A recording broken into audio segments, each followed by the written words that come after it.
Hello, everybody. We're back. Welcome to What's the Story podcast. This is WTS 321. I'm Danny Murray. And I'm Graham Merrigan. Mero, it's been a minute. A lot has happened. A lot has happened in the 5 or 6 weeks since we last had a podcast. Is it that long? Yeah, it is, yeah. Jesus. So, by way of a recap, what's gone on since we last spoke? Well, you done a mini tour of Europe following the Republic of Ireland football team, Yeah, and you got to see them get their first win on the road in quite some time. that's right. Yeah, I was in Helsinki and Athens. You were, yeah. You turned 40. You turned 40. I turned 37. Eric Ten Hag is no longer employed by Manchester United Football Club. You don't think he should have been employed by Manchester United Football Club? No, I was never in Camp Ten Hag. Me and the lovely Oksana are expecting a child. Woohoo! What else has happened? America has gone absolutely bananas, but it was bananas to begin with, so I don't know what the next level of banana-osity is when something is already bananas and it goes further bananas. I don't know how to describe it any longer. We're less than a week away from arguably the most consequential election of our time. Can I ask you a question about that, actually? Right, so we're obviously gone 9.5 years. So we have gone since the end of Obama's reign. Yes. Wasn't it? Correct. All of Trump's first reign. Correct. And Biden's reign. So we've been through 3 US presidents. Now, on the lead up to the Trump campaign in 2016, there was a lot of you had predicted he was going to win. Yeah. But I was of the opinion that you were being kind of half funny and, cynical and whatever, and a lot of the fears that people had when he was president, a lot of foreign policy fears that people had when he became president didn't really happen. Yeah. So this time round, as he's running for that doesn't excuse any of him, by the way. He's a fucking pig of a man. But going into this election, Project 2025, I mean, is if he wins, which is very 50-50 at the moment, it's on a knife edge. If he wins, and when we're recording next, we will know who has won. Well, potentially. We'll get into that. Yeah.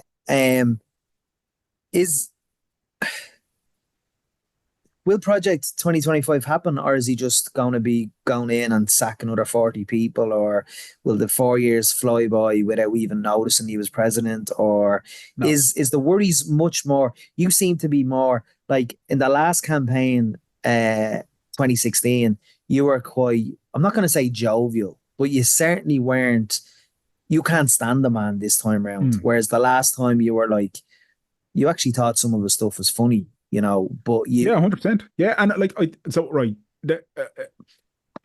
couldn't stand him then either, but I think the difference then was I thought the system would break him before he broke the system, right? Exactly. And yeah. I did think he'd win. I put money on him to win at the time, and I think it was because he managed to do something that no other politician had done. Or, well, he wasn't a politician technically at that point, but he had done something that nobody else managed to do, and that was to captivate people with simplicity, right? His entire catchphrases.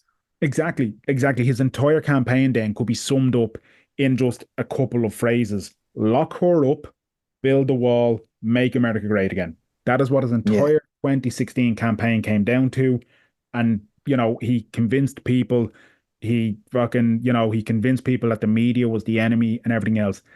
What we're dealing with this time is far more sinister and far more dangerous. And without trying to turn this into a 20-minute monologue explaining it, I'll try to surmise it as quickly as possible. What you're dealing... Why is it dangerous this time round in your belief and not the last time round? Because again, the last time around, I thought the system would break him. This time around, we know he is already broken the system and he's looking to destroy the system. And what I mean by that is, Very good. I know what you mean. look what happened with January 6th, right? Now, the GOP and the MAGAites can downplay that as much as they want. And you, like when you hear Donald Trump coming out and saying things like that was a day full of love and it was about patriots wanting to do what's right for the country, get in the bin. It couldn't be further from the truth. That is revisionist history and just lies. It's fucking lies, right? What we're seeing now, and the reason I would be worried now is in Trump's first term, the guardrails were on, right? There were still people around him because he didn't know. Anyone who listened to him on the Joe Rogan podcast, he pretty much said this out loud, and it's not verbatim what I'm saying, but this is the essence of what he said. He didn't know. So he was listening to people about who you should install here and who you should install there and who you should make for this appointment and who you should make for that appointment. So he was putting people in place that weren't necessarily loyal to him, but that he thought would do his bidding and would agree with what he wanted to achieve. This time around, there'll be none of that. This time around, he will out and out and just install people who are 100% loyal to him, who will not ask questions, and they will do what he wants and what he wants only. So, what you'll end up with there is an authoritarian regime.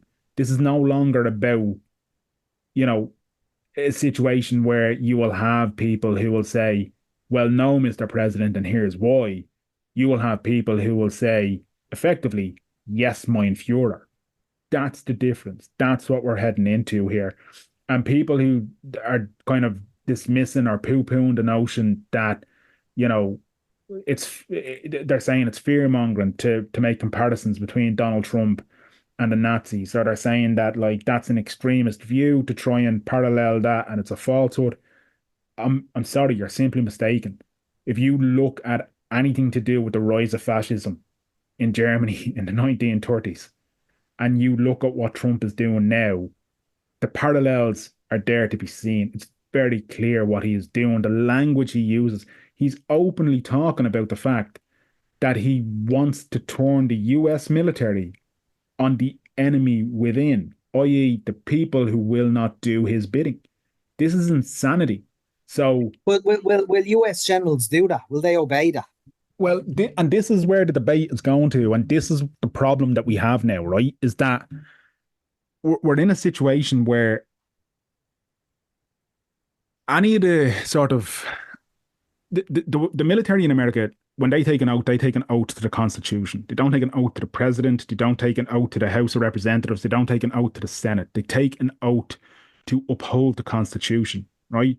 And if you go back and you look at history, the military and like that, the separation of power in America, right? Like Eisenhower was the one that really tested that, and the only reason that the White, or sorry, that Eisenhower became president was because he had retired from military duty, and they convinced him that it's okay, Ike, you're not actually a servant general anymore. He was a 5-star general.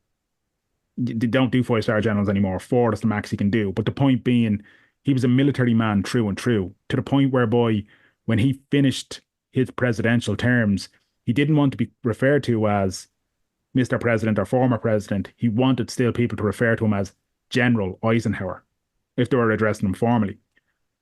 So if you apply that logic, what may happen, you'll always get a couple of rogues or a couple of lunatics who may very well do what Trump wants. But it's the further you get down the chain, because those guys are the guys that are giving the orders, but who is executing the orders? And the real test and the real question is, will ordinary members of the military actually carry this out? Will they actually turn on fellows? And that's the problem. And that's where you're getting into Hollywood land and movie land and all that kind of stuff. You try to predict that. I don't think, I would hope it wouldn't. Like we've heard stories of Trump's first presidency. And when you think back to the Black Lives Matter protests, Trump asked his generals to open fire on those crowds, not to kill them, but to injure them, specifically shoot them in the knees, right? So General Kelly has talked about it, and he previously had talked about it off the record, so it was never substantiated. But more recently, he's talked about it on the record, where he's talked about the fact that not only does he believe that Trump is a fascist, but he does not have the best interests of ordinary citizens of the United States of America and the world at heart. Now, thankfully, both generals effectively said, I have to resign. I can't carry out that order, Mr. President, when Trump asked for it the first time.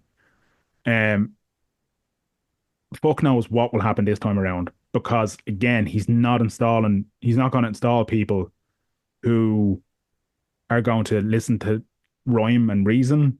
He's going to install people who subscribe to his cult and will carry out his bidding. So I'm hoping he's not going to win. Like, obviously, like this is all hypothetical and can sound like fear But mongering, you, but you it think he really will win isn't. though? Like I flip flop on this so much, man, but I just traditionally he underperforms in polls.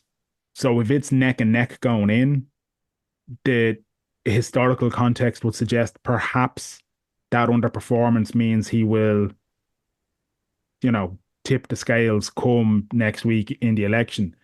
Now, there's plenty of other people who are arguing against that and saying the polls have been adjusted. If you look at the midterms 2 years ago, it was the Democrats that were underperforming in polls and then overperformed technically in the actual vote. Look, we don't know. That's the thing. But what I would say is that it is concerning how close it is given the rhetoric he's using and given what we're seeing. Like it's insane to me that potentially 80 million people are going to vote in this election and close to 40 million of them may vote for Donald Trump. Like, what is going on in this world? Like, It's mental. and It's pretty depressing.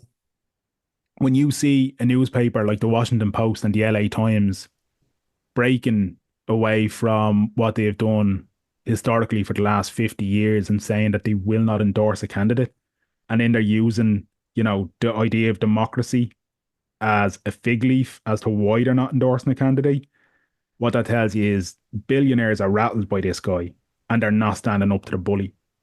They're saying that they will, by not endorsing a candidate, they're able to tell the truth to power better because they're impartial. When the reality is they're not telling the truth to power by not endorsing a candidate because what they're saying is we're hedging our bets here. We don't want to piss off the guy who may be in office and who hates the media. Because Yeah, but the Washington there's an Post, argument as well, though, that paper publications shouldn't endorse. of course, absolutely. But Yeah, the point is, newspapers have an obligation to tell the truth. And the yeah, yeah, truth is, they are staring down the barrel of a fascist and a man who wants to turn what is the bastion of democracy in the modern world into an authoritarian regime, right? absolutely. I I want news. I think newspapers can be impartial or should be impartial, but they can also endorse a candidate so long as they're willing to call out that candidate for their shortcomings. And let's be very clear when we're talking about something like the Washington Post, right? That's a newspaper that is in the heart of DC. It's the paper of Woodward and Bernstein, which is the paper that brought down Richard Nixon with the Watergate scandal. You know what I mean? Like Jamal Khashoggi, the murdered journalist in the embassy, the Saudi embassy in Turkey, wrote for the Washington Post. The Washington Post knows all about attacks on journalism. The Washington Post has done incredible work in the wake of January 6th. So for Jeff Bezos, the owner, to step in and say, do not endorse, and the day that they were going to publish an endorsement, that tells you it's a billionaire looking out for a billionaire as opposed to a newspaper looking out for the greater good and doing what a newspaper is there to do. And could he extend the 4 years? Uh, Would he be? I Would don't that think be his intention? You know, I don't when you I, talk about dictatorship, Project 2025, yeah. authoritarianism, can he extend the 4 years? I honestly I don't know if that'll be the case. Right, one age is against him. Like he's not a young man. He's 78. Like all the issues made at Joe Biden's age and cognitive decline, and then you look at Trump and you're like, how in the name of God has nobody said, well, hang on a second, we got one old codger out of the race. Why are you still here? Um, I I honestly don't think it will be a case of extending it so that a president can serve more than 2 terms. But I do think something will be done, or there will be attempts at least to manipulate situations or test the constitution in America around future proofing for MAGA, essentially, right? JD Vance obviously will be the next in line, or is it one of Trump's offspring? Does he turn this like look at the Roman Empire, right? And I'm not trying to bring in classical studies, but I'm just saying genuinely, if you look at how that's set up, it it was a republican name, but in actual fact it was an empire, and Augustus set it up deliberately like that. And I wouldn't be surprised if it's something similar here, where we see this thing where you have this facade of democracy and you retain the House and the Senate and all that kind of thing, but the attempt is to very much make it that it gets passed on as opposed to elected. I don't think that will happen, but I wouldn't be surprised if that pops up at some stage if he's elected again. Vance is some dark. He's a flute. Um, Also, just to change topic there to get to the guest, but just want to Yeah. give one of our number one listeners a shout out. My good elf father, who was Yes. recovering from surgery, and he'll be listening to this now as soon as it's released. And at this right now, I hope he's smiling when he's listening because he's doing great. He's getting better every Glad day. to hear it. That's Glad it. to hear it. Who are No, we talking to this week, Dan? brilliant. Yeah, Mark, hope you're feeling much better, mate. And yeah, get well soon. Continue to mend up. If Gary Mackle can just stop annoying him, that would be great as well. Thanks, Gary. And so, Gary Mackle doesn't set out to annoy anybody, but some people just can't get on the same level as Gary, and I'd say that's a frustration for Gary. And like, we're recording this the day before Halloween, and I mean, I will be absolutely shocked if I don't have trick or treaters that are dressed up as Gary this year. Such is his Gary went popularity. Gary went in to see my dad in hospital, and my dad pleaded with him not to make him laugh. The first thing Gary said to Love him that. was, "This is some sort of setting we've got ourselves in for." Danny, who are Brilliant. we talking to? Who? We're welcoming back a returning guest, Graham, and I'm delighted with it because the last time we spoke to Elaine Burke, we got to speak about all things AI and tech, and our little curious brains were tickled with the conversation. And this will be no different. Uh, People who regularly watch Virgin Media, such as 6 o'clock show on Ireland AM or that, no, will probably be familiar with Elaine. And also, if you listen to Matt Cooper, you will have heard Elaine pop up there from time to time as well, and on various other national media. She's the co-host of For Tech's Sake, and she's absolutely brilliant. So look, you've heard enough of us ranting and raving. Let's bring in an actual educated voice here to Yeah. distill the madness of What's the Story podcast and say hello to Elaine Burke. And I'm delighted to say that Elaine joins us now. Elaine, thank you for one, returning to us. It's always good when a guest comes back, but two, for giving up some time of a Wednesday evening when there's a million things going on in the world that are probably far more interesting. I was just catching up on my bake off before I came up here though. So like I'm having a very exciting evening. I can't watch Bake Off anymore, Elaine, because I end up buying about 3 packets of cakes, and I just can't do it anymore. It's safe for me. I have no delusions of being a baker. Like I'm barely a cook. So and it's totally different. It's more scientific to be a baker. So like my like thing that I would do if I'm doing a dessert is a cheesecake. There's no bacon involved in that. So there's no risk of me getting caught up in the world. I just like looking at the pretty colours. Love I'm it. similar in that I do a banoffee because I can't. Love And it. that requires me turning the oven on. No, game over. So Yeah. Is banoffee no bake as well? absolutely none, It's man. similar enough to cheesecake in its construction. Yeah. Yeah, I all you thought do you is had just I thought you had to cook the toffee. straight Buy from that stuff. straight from the tin, spread it out. Cheater. Absolutely, it's unreal. The hardest part of that is just not eating with a spoon straight out of the tin. Like, I went to my friends years ago for dinner, and she was great at making desserts, and I'm a sweet tooth fiend. And she said she was making banoffee, and we are all sitting there at the dinner table we're eating the banoffee, and it was lovely, but it was real. Like the cream was really fresh, the toffee was really lovely. The crumb was made out of hobnobs, and it was Oh. really, really lovely. And I was like, there's something missing here. And everyone was like in agreement. They were all looking around. And we look at the fruit Yeah. basket. The bananas were in the fruit basket. So it was just a noffy. Noffy. An uppy. Just an offie. Yeah. Yeah. Love It's that. still delicious though. Love that. Yeah, you kind of like that'd be kind of like something like a s'more. Then you had like a bit of cream caramel and some biscuity. That's what it was like. Yeah. Yeah. So, if in an attempt at a clunky segue, Oh, here we will, go. will any of us be heading over to our local supermarket in a driverless cab anytime soon to collect these shopping products? I've been in one. Oh my Have God. you? Yeah, I've been in one. It was amazing. Was it like unnerving? Was it deadly? Was it talk to us? So I knew I was going to be in San Francisco, and so Waymo operates in San Francisco these driverless cars as taxis.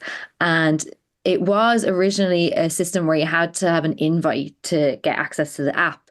So I never thought like it'd be something that I get to do while I was over there. But then pretty close to when I was heading over, they opened up the app to all access. So basically, anyone in San Francisco could download the app and just like hail a driverless cab the same way you'd use any app to hail like a Lyft or an Uber or a Link taxi, whatever. Um, so while I was over there, I had to do a bit of trickery because I'm technically an EU user on Google Play, so like I technically shouldn't have access to the Waymo app, because it's only available to people in like America and San Francisco. So I did a little side load. Any techies out there will know what I mean. Easy, easy to do. If I can do it, anyone can do it. Lied a bit VPN about thingy, is it? stuff like that. And it's not even that difficult. It's actually so easy. Right, right. You need to find the. I hate recommending it to people though, because people can go looking for it and end up in dodgy websites and stuff like that. So if you know how to do it, you're good. And if you don't know how to do it, ask someone who knows.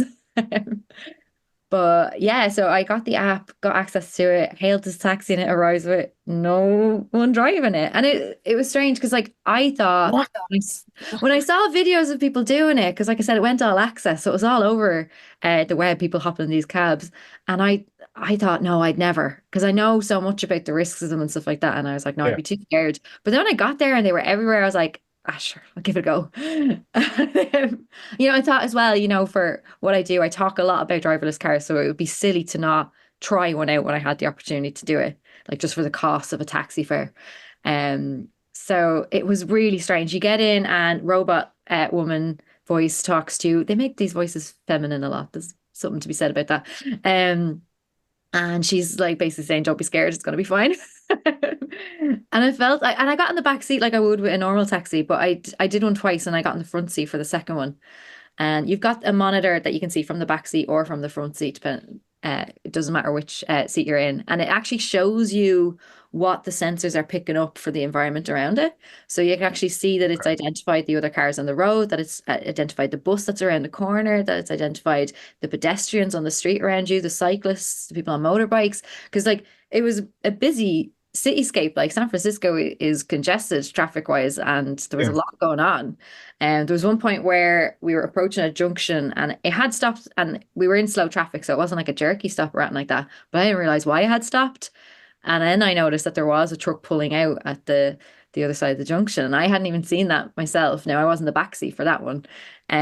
So I was like, okay, so yeah, it's catching things, it's doing well. And then when it was pulling up to the side of the street, it did something that like I feel like a driver wouldn't normally do, in that, if a driver pulls up to the curb and it's busy at the curb and it can't pull in fully, aligned with the curb, they'll still just toss you out. Whereas the Waymo is trying to do like best practice behavior in driving. So it patiently waited for the other Waymo car, the other driverless car, to pull out there everywhere. And then it pulled in perfectly and then let me out. Now, I could have gotten out sooner than that, but I just was trying to observe what it was doing, Yeah. and I kind of liked that. And like a lot of women have said to me that like they like the idea of it, because sometimes getting into a taxi with a stranger is a bit intimidating. Yeah. Just that aspect of it. But then like I also was picked up by a Link driver another time. Or not a Link driver, a Lyft driver, because I was in San Francisco going to the airports. They won't go out to the airport, these taxis, they're in a limited range of area, but it covers Okay. like a good chunk of the city. So out to the airport, I was in a regular taxi with a driver, and he was chatting away to me about my trip and stuff like that. And like that was also nice. And you wonder about like the livelihoods of those people being affected by this. But in a city like San Francisco, there are complaints of transport shortages, taxi shortages, and stuff like that. So it's kind of like if you bring it to places where there aren't enough drivers, it should have less of that kind of worker impact on it. But there's loads of things still to be worked out in them. And to be fair, even though I was nervous, I think from what I know, actually, is that the biggest risk is to people outside the car. It's to other road users and specifically vulnerable road users. So, the soft bodies that are around the car and not protected by a car. Because, cars are built in a way to protect the people inside them in many, many ways. Which is actually why they're so destructive to the people outside the car. Yeah. And there have been accidents. There was one woman, a pedestrian found under one of these cars. That's not ideal. Yeah. What? Really? Yeah, so they have had really bad accidents as well. And they've also had other incidents where they do kind of unexpected behaviors, I think is the term that they're using for it. They have gathered in a spot or they've blocked access to a curbside when like a fire truck was trying to get in there. There was one woman who reported she lived down like a cul-de-sac, I think was what it was. And there was just like constantly a stream of them coming down her road to do a U-turn, like to get, and she was just constantly being disturbed by them. There's people who've seen them like gather in like car parking spaces, like big vast empty car parks, and they're gathering there, and people are seeing them like through their windows and being like, are they having a little driverless car convention here? Are they talking about how they're going to overthrow it? Is this where the Transformers are meeting? Is this? Yeah. This is mad though, isn't it? Like, is it only San Francisco in the States? So it's in San Francisco, it's in LA. Most of them are in San Francisco. So it's like 300 on the road in San Francisco, and the fleet is about 700 cars altogether. But they also have some in LA, some in Phoenix, which is like in Arizona. And Phoenix was used because they have quite long, bright days of good spells of sunny weather, and it's quite flat. So that's why Phoenix was actually a test bed for a good few of these driverless technologies. And Austin in Texas, I think it's only just launched in Austin in Texas, and they're hoping to bring it to Atlanta and Georgia in 2025. And that's Atlanta and Georgia has been tabled for a while now, and they're still just saying 2025 in it. So they are moving slowly and cautiously with this, but there are questions as well about the reporting of the data, of the accident data, because studies will show currently that driverless cars are safer than human operated cars, and we all know the reasons behind that. You don't need to be a scientist to figure out what the problem would be there. But when you have a mixed road use, like there's big questions to be asked there, because you have human drivers and driverless technology interacting together and the unpredictabilities of that. And we don't have enough data on the driverless cars to definitively say that they present less accidents. It's still very much kind of in theory. Like in practice, like you might have data on thousands of accidents caused by driverless cars, but you have data on probably millions of accidents caused by human cars. So it's not fully comparable, the data, to kind of be conclusive about it. So let me ask you a question, Elaine, right? So when you're in San Fran, right, and you see what are the cars called again? Waymo. Yeah, it's Waymo. It's owned by Alphabet, which owns Google. Oh, of course, Google are behind it. So is there a situation? So you get in one, it brings you to where you need to go. Will that car stay there until somebody else gets into it? Or is there a situation where you're just going down the street and you see a Waymo moving with nobody in it? Yeah, so like when you're in them, people are kind of clocking you on the street and having a look and like even waving at you and stuff like that, because it is still a novelty even to the people of San Francisco. But they're all up the streets, and I didn't see any kind of like congregating together and making their plans for world domination or anything like that.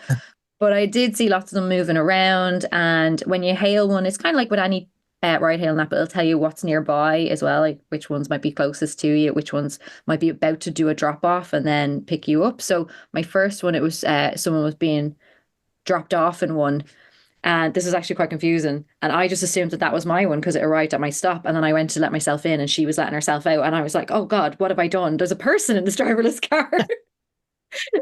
Because my Waymo was actually right behind her, because it was so close that even on the app I was tracking its arrival, that it was so close to the other one that I just literally mixed them up. They were right on top of each other. So some of them are driving around seeking a pickup just like a normal car, I guess. Yeah. And can you hail them, or is it only on the app? It's only through the Waymo app, but in different cities it's different. So in some of the rollouts, they've actually partnered with the likes of Uber and possibly another Right. provider. So you could be hailing an Uber and you can say specifically, no, I do not want a driverless car if they offer you one. Yeah. Because they understand some people are not interested in it. They're a bit wary of it. Because even I was at a tech conference there, and you would have thought like that's actually absolutely the audience. Everyone at that tech conference would want to get into a driverless car, and people were talking about it. Speakers at the conference were telling people to try it out. That's really exciting. But loads of the journalists that I was with, I think of the group that I was with, I was the only one who gave it a go. So even like the tech press, the tech people, the people at tech conferences Are are apprehensive. skeptical. Yeah. It's mad, isn't it? Because last time we had you on, we were chatting about AI, and now it's kind of like this, and I'm like this automation, I suppose, for want of a more No, that's a really like, good use of that word. yeah, but I'm just like I don't know. It's like I don't feel comfortable calling it because it feels like it's more than that. Do you know what I mean? It feels like this is like a level above or something. But Yeah, well, even this is kind of bringing it into autonomous, which is the okay, self-driving. yeah, But they're what's called, I'm pretty sure the Waymo ones are what's called level 4. So there's like these categorizations of the level of autonomy in a car because like a lot of cars now already have like driver assistance features and certain levels of automation. And this is kind of like bringing that to a level where the car can, operate independent of a human operator in, yeah, in wider circumstances. Level 5 is seen as like the pinnacle. Level 5 is I am anywhere uh, in the world and I can get a car to come and get me and bring me to wherever I want. No questions asked, absolutely no trouble. So these are much more controlled circumstances. That's why you don't get level 5 because they're specifically working in this designated area in San Francisco. It's the same case in every city that they operate in. They're working in designated areas that are gradually expanding. And that's just to do with like safety and mapping and yeah. what the regulators allow them to do as well.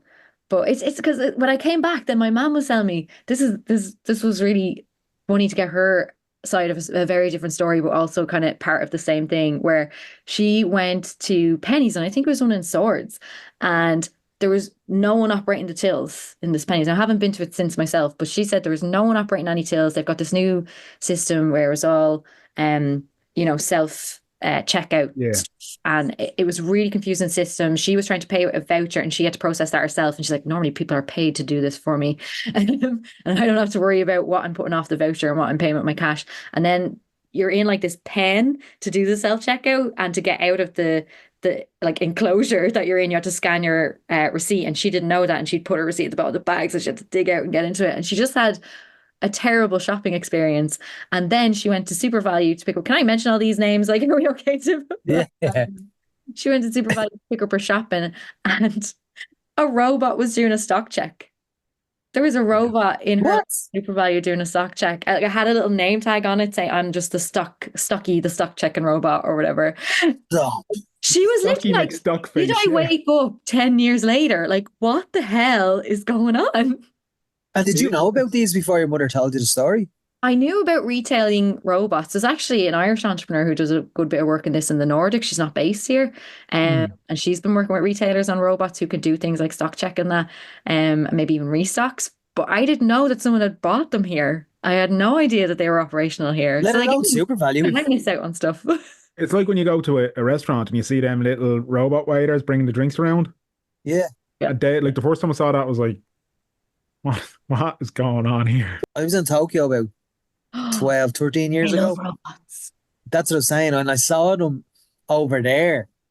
But the one that I think Danny's referring to was in a restaurant in Liffey Valley or somewhere. You see it on Instagram and it's trending all the time. Okay, And no, it's like I don't go that far out now. It was Newbridge for me, but go on, yeah.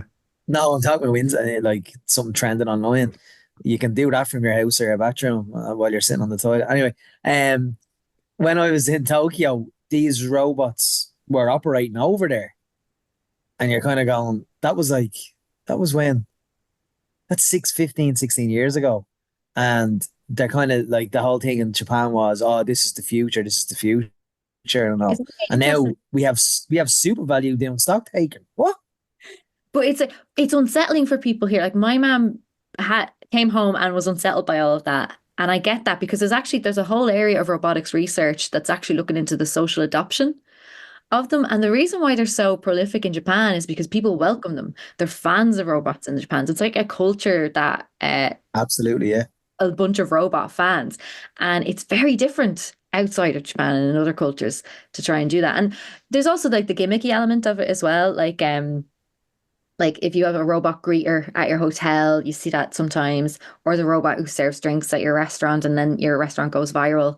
It might not be that they are the best server on your team, but they're a good marketing device and they get you attention. And even like some AI events and AI conferences or AI segments at conferences, they roll out these robots and they're have all those kind of like realistic features or realistic synthesized voice. And they say that they're like they dress them in scrubs like they're a nurse and say they're going to work in healthcare. And I know a roboticist who specifically designs robots for healthcare, Neve Donnelly, and she just kind of laughs at that and is like, they need to be on wheels if they want to work in a hospital. Like this is stupid for them to be bipedal robots and just be slowly moving in a hospital environment, likely to get knocked over and not be able to get themselves back up again. That's mad, isn't it? But it's like in hospitals. Where I about 4 or 5 years ago, I was reading in the Mater Hospital they have a robotics department, and I think an operation took place in the Mater, but the patient was in Manhattan. Oh, so yeah, robotic surgery. Yeah, That's been happening for a while now because you have that's Yeah. like these specialists around the world. And there's so that's few of nuts. them who can do maybe a very specific surgery, or they may be the best person in the world to do the surgery, but they don't live in your country. And robotic surgery, basically, their hands are, as far as I know, they use like motion capture devices to follow exactly what their hands are doing. So they are doing things on their end. It's not like a video game style version of it. They are actually performing it with their hands on their end, and it's being replicated by a robot mirror, essentially in the hospital. It's It's taken the board game operation to a whole new level, isn't it? Jesus, what? yeah, you wouldn't have Absolutely. the shaky hands. It's Now, I had a consultant years ago, and he does it. He headed up it in the Matter, He and I must be really remember him. good. I remember him. He was doing. I think he did a kidney stone surgery, and I was like, "What? You're robotics?" And he's like, "Yeah, yeah." I'm like, "Could they not get a doctor in Manhattan to do it?" Robotics in healthcare is like really cool. Like the Neve Donnelly, who I told you about there, she's from Akara Robotics, and they initially were looking at these anthropomorphic robots. Like they had this guy called Stevie. He was so cute, and he was meant to actually help in nursing homes when they're short staffed. He could host a bingo game, or even just like be a little bit of fun and interaction for the residents when the staff can't give them so much of that one-on-one attention. And they did loads of trials with him, and he was really well received. But during COVID, they pivoted to doing sterilization with robotics. So using basically, I mean, I What? hope they don't mind me describing it like this, but you know those Dyson air filters, Yeah. kind Yeah, of tall structure, like an oblong shape. It's like a really tall version of that, and instead of filtering air, it's actually like using UV rays to sterilize the environment. Because if you have, say, a surgery in a theater, the turnaround time to like sterilize that room can actually be quite significant, and that delays the next person coming in to get their surgery. But if you can cut down that time, you can get more surgeries into the schedule of sterilization. And if you can do it safely using robotics in a way that won't also harm the staff, that's a good thing. So that's the kind of thing exposed to it. But if it goes into a room and can sterilize the room and the staff are safely outside that room and warned of that, well then it works really well. that's mad though, isn't it? Like, um, I was talking to being a wheelchair user. We all have different cushions. We all have different, depending on whatever our needs and stuff. Like my cushion is a Roho cushion. It's just air bubbles and it's pumped up with a valve. And I was talking to someone the other day, and I was basically referencing, "Oh, that cushion has never let me down. Like you have to replace it maybe every 18 months, 2 years." But this guy I was talking to kind of sells cushions and sells wheelchairs and sports chairs and the rest. And he said he was at a convention in that industry, and they're now creating cushions on your spec, but with a 3D machine. It takes 8 hours, Oh, but they're creating the cushion with your measurements, with everything your needs, with This is like your 3D your printing, like. Yeah, 3D printing of a cushion. He went out to the van and he showed me, and Personalized to Yeah. you. yeah, but I couldn't, like, even in the medical field, it's huge because the cost has come down, and it's preventing, say, pressure sores and all the Mm. rest. But the material was like something I've never ever felt before. It was like rubbery plastic, kind of little rain. It was just, I can't even describe it. It was mental. But that's technology and the medical kind of industry taking it to the next level, isn't it? Yeah, and there's a lot going on there. Like there's the material science element of it as well, of like how you make this material work for a cushion when it probably is some form of plastic. That's because Yeah. that's the element that's usually in those printers. Although some 3D printers are using other materials. They're quite advanced now. It was And definitely a plastic. You're right, though. yeah. Definitely was a plasticky. I Yeah. heard of there was a surgery that had to take place. I can't remember which country it was in, but it was on an infant, and it was heart surgery on an infant, so already very complicated, very high stakes. And apparently it was the issue. Part of the issue was that the shape of the infant's heart was quite complicated. I think they had like a lot of holes and stuff like that. It wasn't fully formed, and they did a scan, like a really deep scan of it, and created a 3D replica of it so that the surgeon could really study the intricacies of it. Because it wasn't like your average Oh, heart, it wasn't like what they would be familiar with. So before ever having to cut the little baby open, they did all this research in advance, and it was helped by those little things in technology that you can do now. that's amazing, though, Incredible, isn't isn't it? It's like it? having a trial, a Yeah, test run.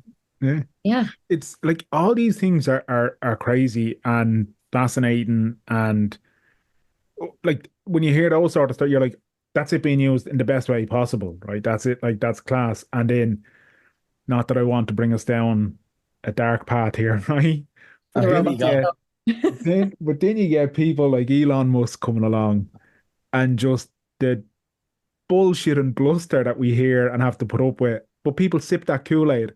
Why aren't we all sipping the Kool-Aid of amazing stories like that rather than him and his, like we talked about the driverless cars thing there? Like, I mean, Yeah, that, never there's mind. We'll get onto Twitter and algorithms in a minute because I yeah. do want to ask you about that. But like, why are we all so fascinated by lunatics like him as opposed to like feel good stories like that?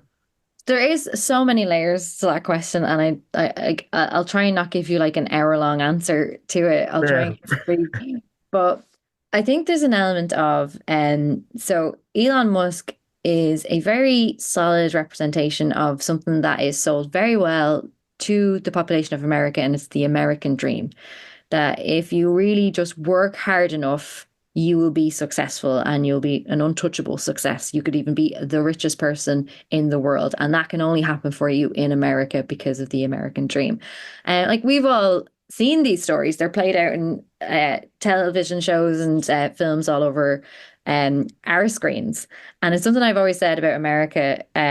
It's as a country, it has the world's greatest marketing department, and it's called Hollywood because we're all sold on this idea of it. But something that they are sold on, like as a population, is this idea of the American dream. So you get a whole population of people, and like obviously, I'm being very generalized here, um, but it is kind of an ideology there that success is always earned.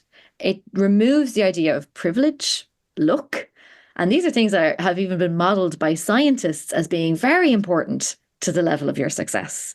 Like luck is actually a huge factor. And you might think that luck can't be quantifiable, but I have read studies about this, and it's like you actually can't quantify just a straight line to success just because you did well and you were excellent at what you did, because there can be setbacks, or the opportunities that were available to you were simply because you met the right person at the right time and they remembered you in the right moment to give you X job or whatever. So many little things come down to luck, and some of that luck is supported by privileges.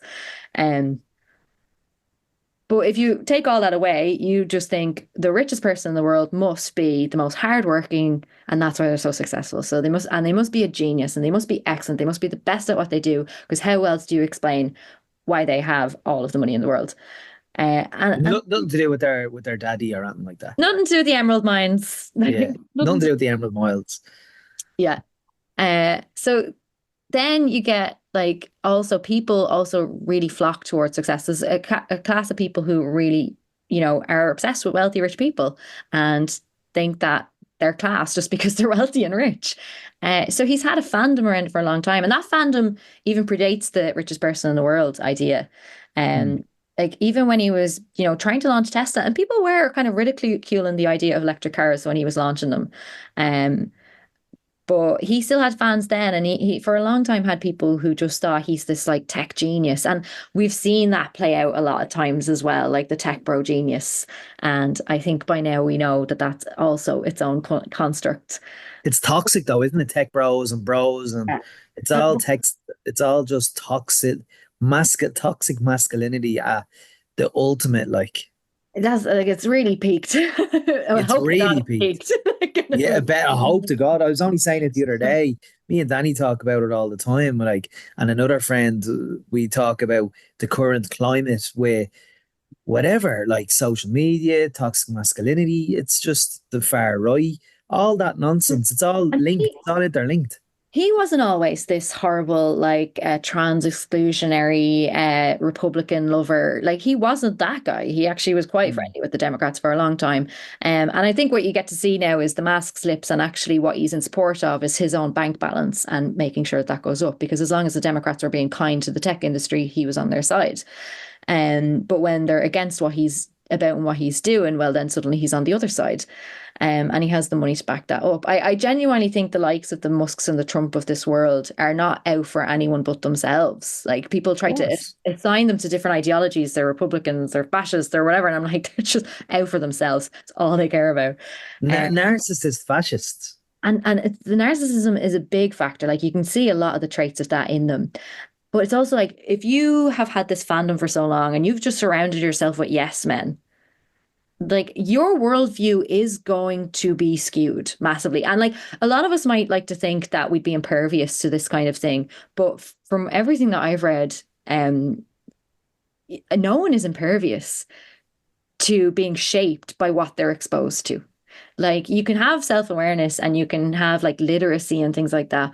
But like we all are going to react in some way to what we're exposed to. When we're exposed to things constantly, it might actually shift thinking. We see this now with the toxic masculinity, with the content that is being served up to some people. And if they get to see more and more and more of that, and I know you want to talk about algorithms, that will affect them. Like no one is impervious to that. Like it doesn't matter about your education, doesn't matter about your background. Like it shapes everyone, unless you have enough self-awareness and critical thinking to be like, maybe I don't like. Are women really that terrible? I don't know. I don't know if I agree with that. No, Elaine, this is the issue. The lack of critical thinking nowadays is unremarkable. Like the particularly with, and I'm probably generalizing. I'm saying it from on the outside looking in. The generation say, so I'm 40.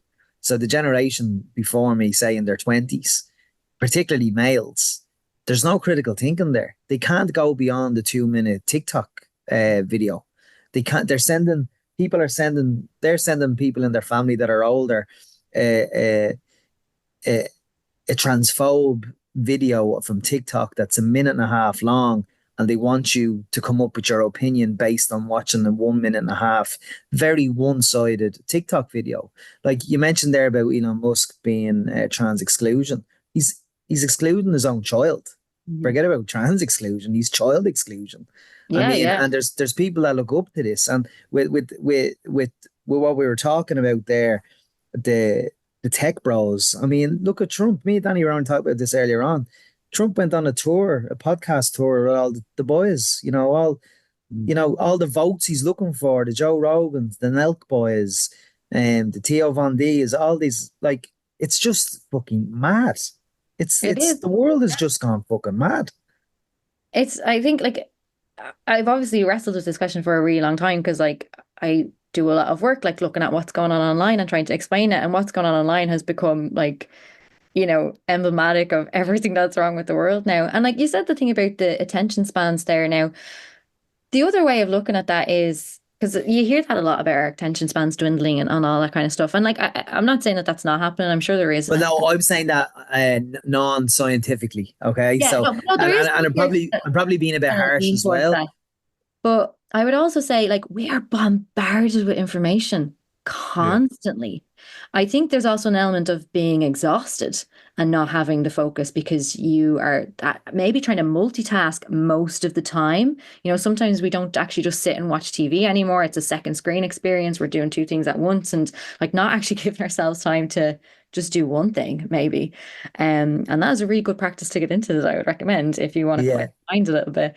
And then like the aspect of like this rise of this kind of content online. And like, yes, absolutely there's problems in how the tech is built and algorithms and stuff like that impacting that. But one thing that's happening there as well is that it wouldn't happen if there wasn't an appetite for it. So like it is resonating with some people, it is reaching some people, and it is worth having the conversation about the systems and how the systems are actually promoting this content. And I have those conversations all the time, and I'm happy to have it here. But we can't forget to also address the fact that the reason why these creators make this content is also because it is making them money. It's giving them a career. Like I actually don't think half believe the stuff that they say. Like there's no way Alex Jones believes most of the stuff that he says, but he's trying to sell his protein bars and he's trying to get views in his videos to make his money. That's what it's all about. Because he's one of those like prepper guys. Like that's where he kind of started off, and he was trying to sell prepper stuff. So you tell people that there's a doomsday and like a change needs to happen and the world's falling apart, like, and buy my prepper stuff. Like, so it's they're all like they're in the game, they're in a media game. But they've been doing that for years. And me and again, I keep referencing me and Danny's conversations because we always have these conversations. Like you're talking about Alex Jones and the prepper and that kind of cohort. I mean, they've been around forever, and you were always able to laugh them off or laugh a theory off or whatever. Nowadays, people are like I saw a guy the other day on Insta story going on about fucking chemtrails and saying I've got 20 people in me DMs asking me about chemtrails. Oh my God, I can't believe chemtrails are making a comeback. Wow. I know. That's like I remember when Wikipedia first came out and you'd be going down a rabbit hole on Wikipedia, but like you'd be enjoying reading the obscurity of it all. Now people are like, what if that's true though? What if Queen Elizabeth, what if Elizabeth Windsor was a lizard woman? There's people who are genuinely looking up at the sky and bemoaning that they're out spraying again. They're out. Look at our beautiful blue skies. Look at all the haze now. Look at this. Wake up, sheeple. All that kind of stuff. But like the worrying thing. It's like what Elaine said though. Now it's a commodity. Now it's an industry. But this is it. And I think what Elaine is saying as well though is like the fact there's an audience for this, right? There's people who are like subscribed, for want of a better term, to this, right? Because like when you look at those tech bros and when you hear those people talking and the stuff that they're coming out with, of course they don't believe most of it, but there's money to be made. And going back to your point earlier, Elaine, as well, self-interest is what is really at play here, right? This is not about the greater good. This is about my bank balance. This is about me going from being a billionaire to a trillionaire, or whatever the case might be for these people. Like, and when you look at it and you scratch the surface and you kind of go, like, right, algorithms and the tech and everything else you can blame a certain amount of that on how people are being led down the path or how they're following the beat of that drum or whatever. But like, it's also that party that's going, people must want it. There's an element here where people want that confirmation bias. They want that kind of, they have a need to be like, somebody else gets this. Yeah. Somebody else feels how I feel. But it's also the need to say it first. They think that they said it first. When you're kind of going, like Elaine's reaction there, oh, chemtrails have made a comeback. This person's going on as if it's a new thing. We've been hearing the chemtrails for years and years and years. Like, no, but that's every conspiracy, man. Do you know what I mean? They all, you know what I mean? So it's for people. You see it with tweets and the first to report news. They all want to be the first. Whereas they all think that they're journalists now as well.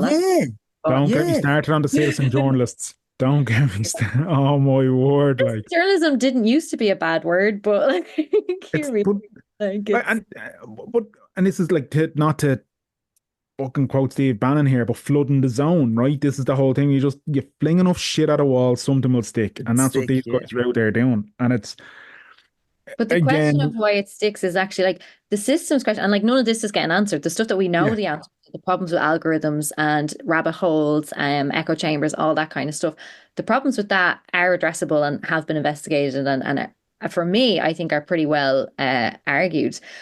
The other issue of like, why is this resonating with people? That's a way bigger, tougher question. And that's actually why you see people trying to, maybe actually we're going to take action and regulate social media because we can't deal with that actual question. That's way too difficult. Yeah. And it's something that when I was listening to, and I'm sure you've heard this because you're podcast guys, the Crypto Queen podcast, they do a whole episode on like trying to get to the people who were conned essentially and talk them around like out of this cryptoverse and back into the real world of like, no, this Yeah. is actually a scam and you've been scammed. And they spoke to someone who dealt in the areas of cults and deprogramming in cults, and the correlations between the two were actually quite strong. Because you had basically the cults target vulnerable people who feel maybe voiceless or disempowered or disenfranchised for whatever reason. And a cult offers them an out from that, offers them a new life where they will have more power, maybe 6 wives or, all this kind of stuff, or, a commune where everyone is friends, Yeah. have socialization that way and stuff like that. So that's how cults have worked for a really long time. And crypto and that industry and stuff like that could easily be compared Yeah. to that because it was, a lot of vulnerable people got shafted. But if you try to break them free from that by saying you're an idiot, you got scammed, or even just saying you got scammed, that's kind of implicitly saying you're some idiot for getting scammed. Yeah. That's not going to reach across the divide. That actually just puts their defenses up and might actually make them dig deeper into the environment. That's what happens when you're trying to deprogram someone from a cult. So you actually have to try and reach what it is that reached them. Like if it was that they felt voiceless, like maybe hear out what it is that they have to say. Now, I say this talking about people on the fringes who get caught up in this stuff. There's always going to be extremists, and I don't think you should ever waste your time speaking to extremists. But if you're saying like Graham, like there's people that that your friends are stuff like that getting caught up in this stuff, and I've even heard people who do great work in the LGBT community who do this, but this is hard to do. So it's not like something that everyone can just go up and do. But it seems to be that if you're capable to just ask that person, like, and where is that idea coming from? And like, what that you think they'll do? Like, what danger do you think that they present to you?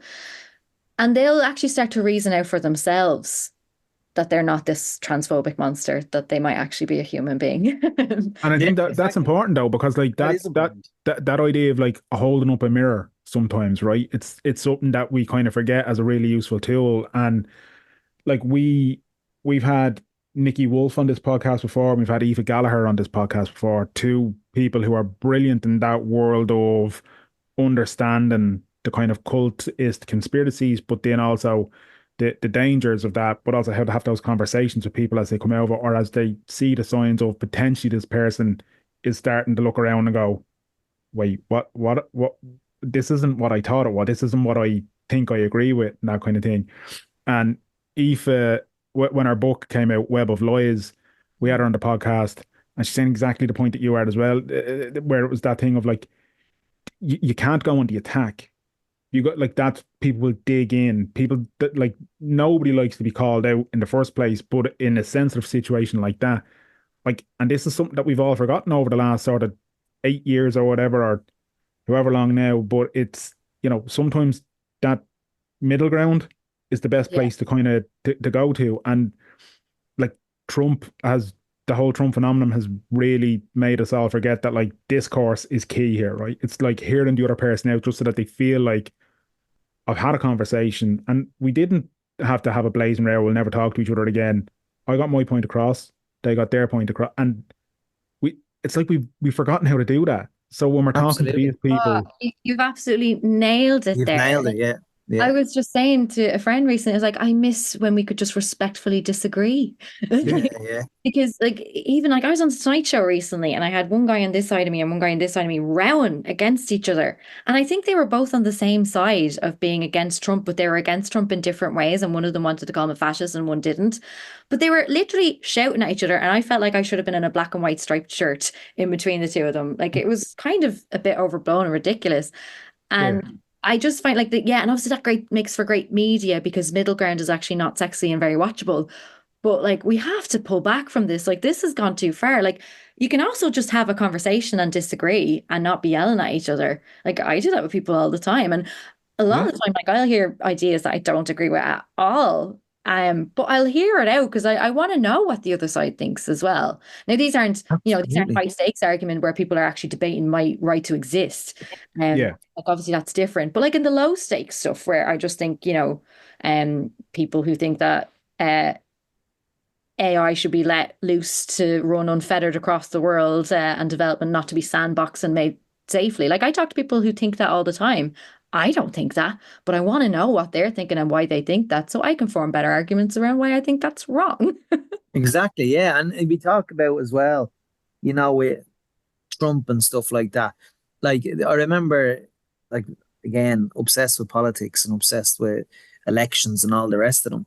And over the course of the involvement of watching it since I was 12, maybe, since I was consciously being able to say, what was right or wrong, critical thinking and all the rest.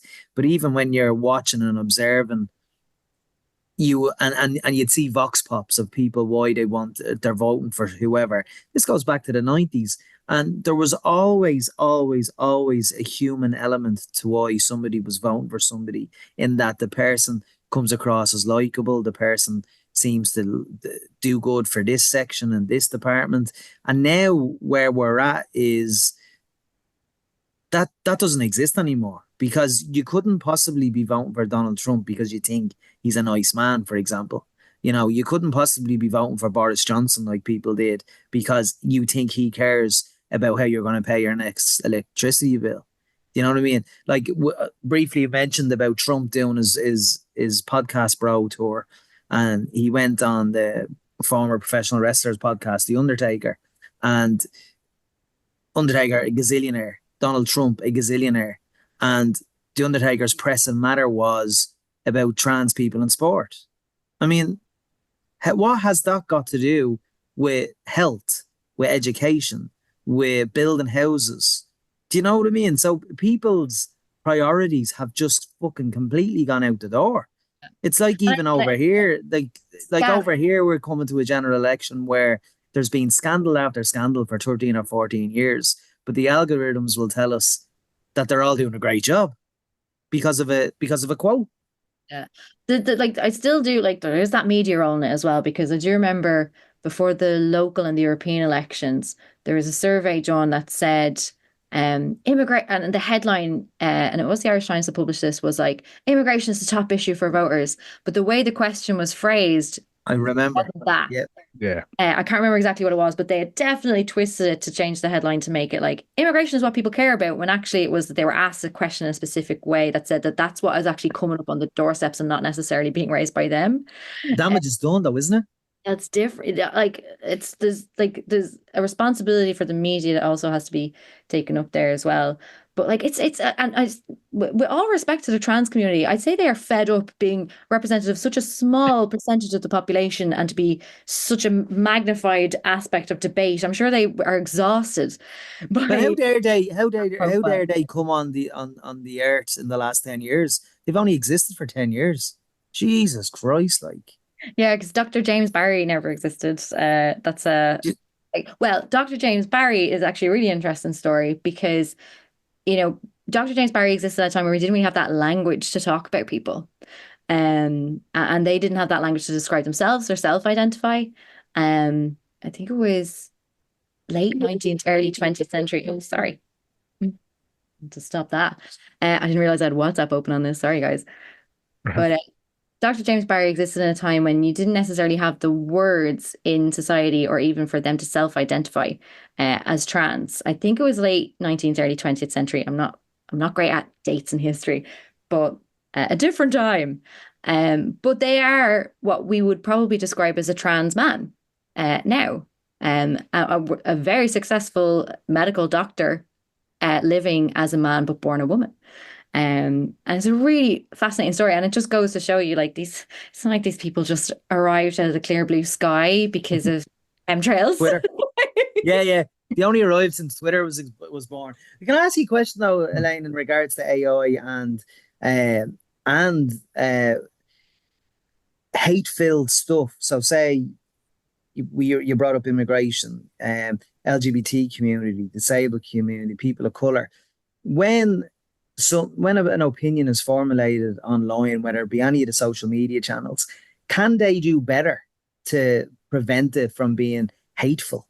Because anytime you've ever reported a tweet or reported a Facebook post, sometimes you'll come back and it'll say, "Oh, this isn't deemed to be hateful." And of course it is. Where's the gap there? Like, because that seems, particularly since Musk took over, it's become an absolute swamp. Yeah. And that's not, everyone says that. I haven't met a person who doesn't say that it has changed dramatically. Like, you can actually see the difference that he has made in just the tone of the site. And it's really funny because I often say to people as well, it's like, and it actually wasn't great before that, if you recall. Like, we were already calling it a cesspool then, and Jesus, we'd go back to those days in a heartbeat, I think. Bring back Jack. Yeah. Yeah. And like, those emails that you get back, if you even do get an email back from reporting some content, they're probably even written by an automated system. Like, a human being may never have put eyes on your complaint. And that's the problem that I've always had with online moderation, because I'm from old school online world where, you know, you had forums who always had mods, and there was always a certain number of mods relevant to the scale of the forum. You still kind of have that in Reddit and some Boards.ie. Yeah, like things that are still based on that old school way of congregating online.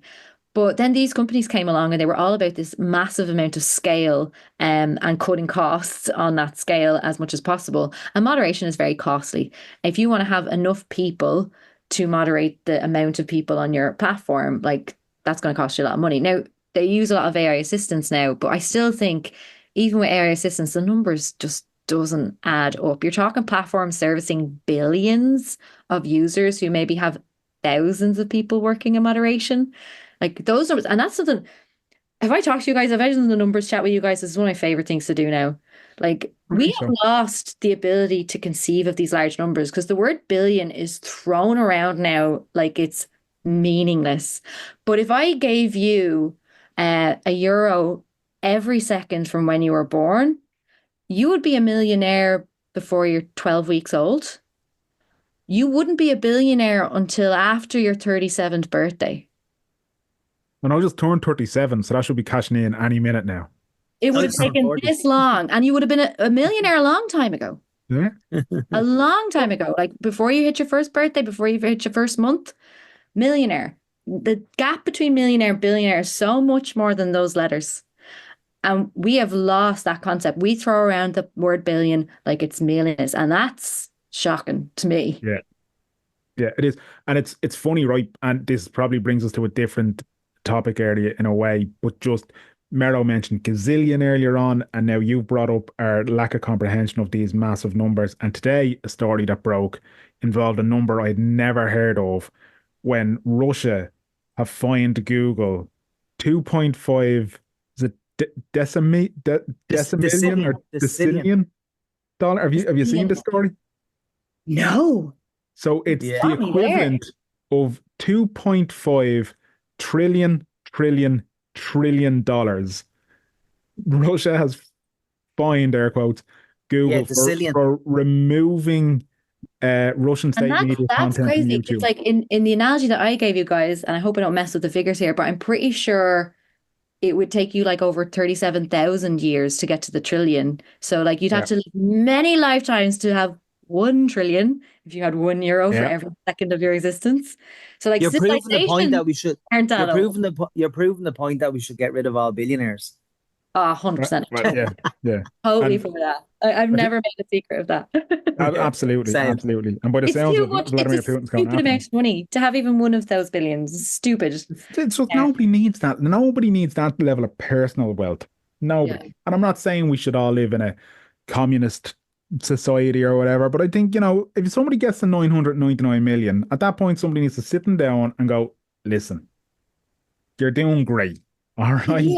More than that's all they want to hear. For like a lifetime, you know what I mean? Way more than enough money. Like that story about, and the vulgarity of it is what boils my piss every time. But that story around when Elon Musk overtook Bezos to become the world's richest man, so he sent him a giant statue of the number 2, and I'm like, one, that's just balance. The worst fucking joke or the worst attempt of a joke, but also just it's that ego, it's that arrogance, They're just two dorks, though, aren't they? but But it's all also fucking then there's ego, man. the like, and I get this a lot in the area that I cover. It's like the fiction of those numbers as well, because Oh yeah, his worth is mainly based on his Tesla stock. yeah, And like Tesla is only worth anything because stock market decides it's worth something. And like it's gone to the phase now where like they really are a snake eating their own tail with this stuff, because like Tesla isn't even like one of the best electric vehicle suppliers. Like they were like a leader in that arena for a Don't say while. that out loud. He might ban But you. they haven't innovated very much. Now they're trying to pivot and be a robotics company. I don't know if you caught that mm. event in early October. They're a robotics company now. They're not into just electric vehicles anymore. Um, That's and probably because Trump hates electric vehicles and Musk is trying to be his best mate. So he's like, well, I can't be in these yeah. environmentally friendly cars, so I got to pivot. Yeah. And they got people onto like a Warner Brothers movie studio lot and got them in these driverless cars, which is a very controlled environment if you're trying to say that this is Yeah. something that you can bring live. It's literally a movie studio. And the robots were actually, so you might have seen videos of people, the robots interacting with people that were at the Yeah. event and chatting to them and actually having really good responsive speed. And that's like if you do any work in robotics, like that's really impressive to see like fast responses when there's a lot of chatter and stuff like that in the environment. But it turns out that they were being remotely operated. They all had different voices. That was a big tell. So they were actually like it was just someone mic'd up and speaking like a human. So they've Jesus. done smoke and mirror stuff like that before. But like I said, that's like his value is tied to how valuable Tesla is, and Tesla's value is decided by and like I can explain quantum computing easier than I explain how the finance markets works. To be totally honest with you, like that stuff makes no sense to me because you also have like this age now where OpenAI is a company that's worth $157 billion because it got investment from Microsoft, which needs OpenAI to do well to follow through on its billions of investment already made into OpenAI. So yeah, that's a conflict of interest, I would say. And Nvidia is one of the big investors in OpenAI now. Nvidia makes chips, and Yeah. Nvidia is kind of the only player in the chip game in AI at the moment. Intel and AMD are trying to compete, but it's not really happening for them. So the biggest name in the hardware, the actual physical stuff you need to run AI, they're investing in the AI company and boosting its valuation. So they're keeping the idea of AI being the big deal and being the be all end all in the news, and that benefits their bottom line as a company. So it's like they're creating their own fiction with these investments, and it's like really frustrating to watch. And it's why I think like this whole um finance system, well, that's a big problem, but I can't fix that. I don't understand finance. What is the end goal though with Bernie AI? Madoff must be looking at this and just laughing. Just Yeah. laughing. What is the end goal with AI though? Like what is So where Have you seen the movie where's the Terminator, Grant? yeah. What's the profitability in it like? whoa, oh, I am so glad you asked that question. Because like I'm sure you've all heard of OpenAI and ChatGPT, and they're like the name in the game, and they're the $157 billion company in AI, and they're killing it. OpenAI spends over $2 to make one. Is that a sustainable business? Would you invest in that business? So yeah, that's a big question actually. So again, they sell air, these people a lot of the time. They sell the idea of a thing. Like people are probably invested in OpenAI because they think Sam Altman is a genius. You know, that whole follow the genius culture that we talked about earlier. Some of them think that absolutely this company might crack this idea of AGI. A lot of AI specialists that I've spoken to don't think AGI is a thing. It's kind of like it's like that level 5 of the cars that I was talking to you about with the autonomous driving. That's kind of like a level that a lot of people who work in that area don't think is achievable, but they're just working to get close to that because they learn good things and useful things on the way. AGI could end up being that, you know, it's that thing that represents an ideal that you may never reach, but on the way there, you might make some interesting discoveries. And even defining what's intelligence, like it gets really spotty then. But like with AI, really generally speaking, there's loads of things you can get from it. And like in the medical field, the use of AI is tremendous. Yeah. And because to do med tech, to do anything in the medical field, you have to jump through certain hoops of regulation. It's actually one of the best sandboxes for ethical and good AI use, because you already have to respect things like patient privacy and use data responsibly, protect it properly, all this kind of stuff. You have to have consent, you have to deploy things safely, you can't be creating risks and stuff like that. So medical AI is one of my favorite areas for AI, but like what we're all talking about mostly now is generative AI. And have you guys seen Notebook LM? No. No. Oh, you don't want to. It's Why? terrible.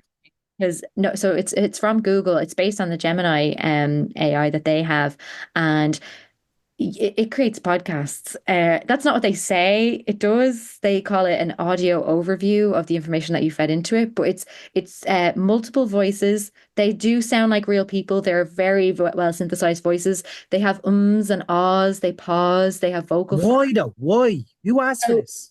What they've made it for, and actually I've had heard people say that they used it for this and they found it helpful. They've made it for researchers to help them to process the depth of scientific research. So like research papers can be really dry and boring to read, but you have to read a lot of them if you're going to be in science. Um, and sometimes you maybe feel like you're not really getting it. And like I said, that bombardment of information, some of us are just mentally exhausted from processing it all the time. So this audio overview feature can take like a bunch of scientific papers or just one scientific papers and give you a discussion about it, a lighthearted podcast style discussion about it, talking about like the Okay. conclusions it came to, the limitations of the study and stuff like that. And people have used it and found it as an educational tool because people learn differently. You know, Yeah. not everyone learns well reading stuff from a textbook, and maybe being able to offer these other opportunities to people would be good. But also podcasters are like, oh no, No, we see this right. So, why like, did you do this? but here's the thing, like, right, and Mero, We need to get a few. We need to get rid of a few I podcasters. was gonna say, I kind of laughed, Mero, when you said who asked for this, and I'm like, we're at the point where, you know, who's asking for any fucking podcast, really, right? But then, Elaine, as you were saying this, I'm instantly thinking to my time in college, and exactly what you said came to mind, where people learn differently, right? And like sometimes, like, I love reading, right? But sometimes, like, it takes a lot of energy for me to read something, and I really have to try and focus in. But if I have it in an audio book and I can go for a walk, right, I can do that, and I can process it, and I can take it all in and all that kind of stuff. So when you were saying about this, I'm thinking of me in college, and I'm thinking if something like that existed, where rather than me having to read this heavy academic fucking textbook that, like, literally even just getting the will to open it up and sit down and try to read it took hours. I would procrastinate beyond procrastination just to try and, whereas if I had this thing and I had people who were having this kind of informative chat about it where I felt like I was earwigging over the coffee, that's going to work way better for me than the more traditional Really? one. Like, yeah, definitely. Like, this is something now And that I'm some kind of people like, are more okay, visual as well. And if AI helps to make visuals faster, because like not everyone is skilled at creating visuals to communicate things. So if you can do that, like, because people wonder, like, what's the point of the image generation stuff? Well, that would yeah, be, yeah, it's not about making pictures of Mickey Mouse smoking weed or something like that. It can have useful applications. don't Just fuck with the like, mouse, lads. Don't fuck with the mouse. and like, Ireland has an AI ambassador. I don't know if you know this. Yes, Patricia. Trisha Scanlon, yeah. Yes, And the company she founded, she's not involved with it anymore because like it's been sold. It's run by someone else now, another company essentially. But it was founded on her research, and her technology was about creating voice recognition technology, so a form of AI for children's voices, because it wasn't actually being made with children in mind. And yeah, people can get a bit like whiffy about technology and kids and stuff like that. But this was for very noble purposes, in that it was trying to identify as early as possible if they were having difficulty with reading and comprehension. Because the yeah. earlier you can help with interventions when it comes to like things like dyslexia and stuff like that, the better off that person will be. Because it's quite common for people to get to like nearly entering secondary school before it's even really been discovered that they're Discovered, Yeah. yeah.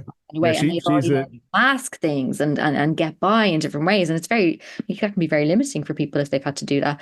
So early interventions in that is really helpful. And it's true, they use the voice recognition technology to kind of assist in monitoring the reading comprehension. So the kids are reading, and it gives back feedback on if there's any signs that they may need just a bit more help. yeah, yeah. She's a fascinating character, brilliant entrepreneur, obviously brilliant brain. Like, and it's one of those that, like, I love when people bring her up because it's like I don't know what I just feel as though like in that industry it's always blokes' names, right? And it's kind of like, yeah, all right, let's hear about a fucking genius for once that doesn't have the name Musk or Gates or Yeah. whatever, you know? But listen, if you want some women to follow, the Amelia Kelly was the CTO at Soapbox Labs, working alongside Hmm, Patricia Scannell. She's brilliant in AI. She's again research backed as well. And Timney Gebru is the woman who was famously fired from Google for basically disputing some of their AI ethics. She was like their head of AI ethics, and she yeah. questioned AI ethics, and she got fired. I seen that. What a story! Is it like, Yeah. and this is the fascinating thing, and I'm She's conscious very of time. impressive though in her interviews and stuff. Yeah, and she is kind of putting this idea out there that, most of what you're hearing about AI is hype. It's a big hype machine at the moment, and Yeah, I'm fully in agreement with that. It's a marketing terms. The same way like apps kind of had this moment as well, where you remember everything was an app. Like it's different yeah. now. It's like when you're around long enough, everything starts kind of look the same.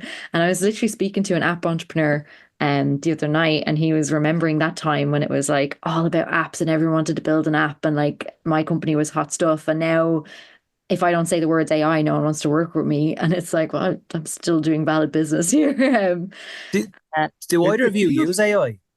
I do a little bit, yeah, a little bit because like I don't at so all. so like I work in communications, right? And I don't use it every day, but I certainly would use it if I have like if I'm sent a huge thing that I need to basically distill down into a very simple message. I'm like, it'll take me 2 hours to read through this report and try to understand it. Whereas this will give me the cliff notes and allow me to build the message that I then need to go. And so from that point, I don't use it for generative stuff because I find sometimes it can be a little bit too generic and it can like lack empathy. And even when you tell it to be empathetic, it's not right. It's still robotic. So it's probably getting better.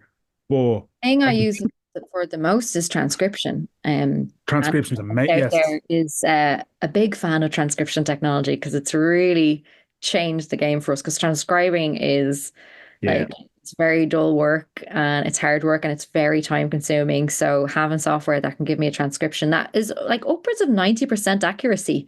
Like these systems have gotten amazingly good. That's a game Is it changer. quick, Elaine? Oh yeah, yeah. Like Yeah. I could transcribe maybe an hour of audio in seconds if the servers are running well. Yeah. Yeah. Stop. And that's huge. Like that sort of stuff makes That's such a difference. Do you know what I It's mean? like that's normally if unbelievable. I'm transcribing and I'm trying to get like 100% accuracy, like I can take this thing that was done in a few seconds and I can add the accuracy that's missing. But if I was trying to do that myself from scratch, if it's 60 minutes of audio, that could take me 3 hours. Easily. Yeah. Yeah. That's And mental, isn't that's it? it's that sort of thing where it's like, and again, going back to when we had you on the first time, it's like it's not going to replace people, but it is going to enhance how people do their job, and it is going to. You got to figure out how to make it work for you, right? That's kind of what it's coming down to. But based on everything we've said tonight, then as well, I'm also like I don't know why just Elizabeth Holmes and Tyrannos or whatever it was called comes to mind when we're talking about Driverless AI. snake oil salesman. I'm just like, this is like Yeah. definitely waiting to just give us a documentary in 10 years of, Yeah. Yeah, what was really going on at OpenAI? Because yeah, exactly. there is stuff going on at that company. Like, Yeah. so in the last couple of months, that the CTO, who was very, very briefly the CEO for like a matter of days when all the ructions were happening there, she has gone. Ilya Sutskever, who is like, he's really the AI guy. So Sam Altman is more of like he tracks well with investors. He's from this Y Combinator startup community and accelerator, and he knows investment, he knows the tech scene, he knows all that very well. He knows how to sell a product, and that's what he brings to the table, and that's actually often what you want in a CEO. But Ilya Sutskever, he was the CTO, and he actually studied under Jeff Hinton, and Jeff Mm. Hinton made a big noise like last year about like the dangers of AI and how we need to wake up to it. And he is known as one of the godfathers of AI, essentially. Just got a Nobel Prize for it. And actually, I can't remember if he called out Ilya by name, but he was basically saying, I'm glad that guy left OpenAI and that my Oh, former student is no longer part of that company. So there's yeah. something is up there. Something in the water, yeah. Yeah, that documentary is going to be well watched when it does come out. Absolutely, absolutely. Elaine, we've taken up far too much of your time for a Wednesday evening, and you probably have three-quarters of the bake off now to go back and catch up on. But it it's always great chatting to you, and as always, we could have spent another 7 hours just sitting here going because there's stuff we didn't even touch on that I'd love to. But anyway, I know, look, and I literally had no idea what you wanted to ask me about today, so I was like, I've no prep. I don't know what I'm going to talk about, but that's the managed best it. way doing it, you know. That's and look at how much better you got on compared to Donald Trump going in with Joe Rogan, for example. So, fucking hell. Thanks so much. I really appreciate it. I love the show, and I think the guests you guys have on are amazing. So like it just be Thank you. it's such a pleasure and such a treat, and it's great to talk to you. No, Thank thanks. you. Appreciate it. And if people want to, I love seeing you in Ireland AM and listening to you on the radio all the time. that's You and it. Brian Lloyd, I adore. Yes, Oh, yeah, thank absolutely, you. yeah. And drive time radio has gone on my list of enemies for a long time now, but I do enjoy when I turn on Mac Cooper and there's Elaine. Oh, that's nice. And then when you go off air, it'll be like, she's actually all right for a Bows fan. Grant, give over. Look, we earlier on we literally had that comment about, kind discourse and being good to each other even when we Hashtag disagree. be kind. Come on, I man. respectfully disagree with the prospect of Shamrock Rovers ramping home with this league. Okay, it was great talking to you. Bye. If people want to follow you, it's Critical Red Pen on that cesspool we mentioned earlier on. Yeah, I am on Instagram now, and I'm having way more fun there. So at it's Elaine Burke Instagram. Lovely, lovely. And for tech's sake, still going? Still going. We have a new mini series coming out very soon. Oh, lovely. Can you tell us? Can you give us details, or is it still? Yeah, so we've partnered with a specific research centre in Ireland called Connect, and we're talking to a bunch of their researchers about things that they do in autonomous vehicles, in quantum computing, but quantum computing and what it means for society. Absolutely mind-blowing discussion there. And cybersecurity, someone did a study on like passwords and how badly used they are and abused. And we've got like arts coming into the whole science and technology side of things. That's also pretty mind-blowing of a discussion. And we have something called digital product passports, which I just learned about by doing this show, and it could really change the game in terms of product sustainability and circular economies and that kind of system change that we've all been saying we need in terms of consumerism. This could have some answers to that. Interesting. Because I hate going to the airport and forgetting my passport. This is passports for products. Yeah, not same. Yeah. Brilliant. Well, look, Elaine, thanks very much. Look forward to hearing that as well for tech's sake, for people who want to check it out. And yeah, look, can't wait to chat to you again and take up about 14 hours of your day with just mindless, numb questions about whatever the next automation that comes along and fascinates us is. Always willing to talk. Thanks, guys. Huge thanks to Elaine there. Great chat as always. It's I always leave a conversation with Elaine feeling more informed, which is a great sign of somebody who knows how to really get a point across and make you feel like you understand it. Absolutely, 100% agree with that. I think the information she gives out is so accessible. She reminds me of Jane, the lady we had on. Yes. Jane Casey, wasn't it? Jane Casey, the amateur historian, but fascinating character all around. Just the turn and how they communicate things is so accessible and intriguing and easy to listen to, and such a lovely person for a Bows fan. I would just say such a lovely person, full stop. I don't need to qualify anything regarding the football club that she lends her support to. Okay, fair enough. Very quickly before we wrap up, we are obviously recording this before the League of Ireland is decided, Graham. Rovers fans must be giddy at the prospect of their rivals going away to Derry, who have a real opportunity to piss in the cornflakes of every non-Rovers fan in the league. Do you know what? A Dundalk fan said that when Dundalk beat Cork in the cup final, and he was interviewed at post the final about how jubilant he was, and he brings up Shamrock Rovers. He says, "I hope Shamrock Rovers are crying into their cornflakes tomorrow morning that they didn't win the cup. We weren't even in the cup final." I was going to say, if they had beaten Rovers in the final, that would be appropriate. Whereas this is just one of those situations where, like the last few weeks, it's been between 4, potentially 5 teams. Well, look, most logical Rovers fans will be thinking that we're lucky to be in this position. If you had asked us in July, August, even September, I backed Rovers in September, the start of September, to win the league at 22-1. They're a huge price, put a tenner on it. So that was just not because I think we'd win it, but I wasn't confident that Derry or Shelbourne, they weren't in a great run of form at the time, and I wasn't confident that they were going to regain that. Now, since the international break, Shelbourne were able to win 2 matches, I think. So, I mean, what dented Rovers' season was our injuries. If we had our players that returned in June, July, in the summer, if we had them for 4 or 5 extra games than what we had them for, Rovers would have won the league by 4 games. We'll be back next year. Once those players are back fit, we'll be back next year and we'll be league champions 2025. Am I confident for Friday? I'm very nervous for Friday. This is obviously recorded on Wednesday. Yeah. And as I speak to you on Wednesday, this is going to be released and we'll have the champions. But I'm nervous. I'm not going to say I'm confident. I'm confident Rovers will beat Waterford.